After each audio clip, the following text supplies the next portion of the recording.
Yeah, welcome back. You already know what it is. It's the interpretation. It's your boy Gives Money. Um, this is for educational purposes only.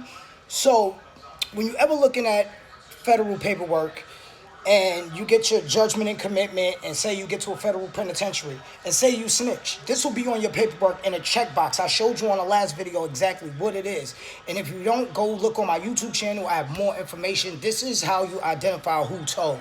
So a 5K1 in a federal penitentiary, this is how you identify rats. It'll be on the paperwork, which I don't condone ratting, criminal activity, nothing. This is an educational purpose video.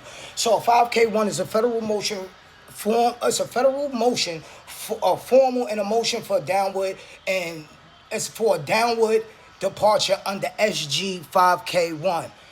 So basically, anytime you get a 5K1, that means you cooperated. Plain and simple. You provided evidence to get somebody convicted or to start an operation. It's just that simple. Just that simple. And then you have a 5K2, which is just a downward departure, which I will break that down on my next video. And I will show you, because on my paperwork, you'll see 5K1, no, not checked off. You can see the 5K2, but I'll show you what that means so you can understand how to determine who's who, what's what. And another thing, a later video, I'm going to break down a PSI. I'm going to use my own personal PSI and show you exactly what it is. You will not see nobody else's name. Everybody's name will be blacked out other than mine, and I will show you everything to look for in a PSI. You already know what it is. It's the interpretation. I'm out. So now we're breaking down United States Penal Code 5K 2.0, federal meaning. This right here means that either you pled guilty in a timely manner, you played a small role in an operation, mental health. These are the reasons you can get a downward departure, even assisting the government.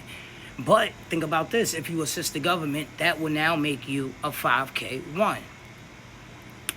So, with this being said, this is a downward departure. This is what most people have when they plead guilty in the feds. This is what you'll see on their paperwork. Because what they did is, the government gave them a fucking deal and said, hey, we're looking at 60 to 60 months. And they like, you know what, I'm going to take it. They pled guilty in a timely manner. And that's how you get downward departures. And when you plead guilty in a timely manner, you get certain things taken off. And that's part of the federal sentencing guideline, which we'll get into later.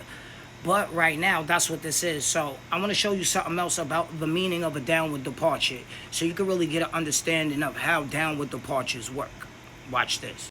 So a downward departure is when a judge sentenced lower than the minimum range recommended by the federal sentencing guideline. So basically, Donald Trump passed a bill, a First Step Act bill, where now the judge has more flexibility with sentencing people. So say if you pled guilty in a timely manner, you took accountability for what you did. So basically, you pleading guilty. So now you'll get a downward departure because you're not wasting the government's time and money. And if you have mental health issues, you played a small role, if you cooperated, you'll be a 5K1. So that's how that works. For more legal federal information, I am here. Go to my YouTube channel. Follow me on fucking Instagram and TikTok. But these are the penal codes you should look for when trying to identify who's who in the federal system and reading federal documentations. You already know what it is. The interpretation. Like, subscribe, and share. And I'll holler at y'all later.